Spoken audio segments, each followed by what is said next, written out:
বাগানে তো লাগিয়েছে অনেক গাছ, কিন্তু এর মধ্যে হচ্ছে পুঁই শাক, মূলা শাক এবং ঢেঁড়স, আর হচ্ছে গাজর, অনেক এগুলো হচ্ছে অনেক সুন্দর এসেছে।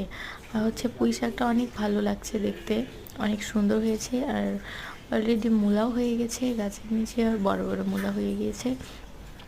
তো এখান থেকে পুঁই শাক কেটে খাওয়া হয়েছে।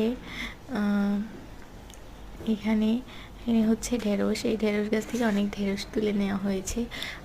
আবারও ফুল ছেড়েছে, আবারও ঢেঁড়স হবে। এর মধ্যে হচ্ছে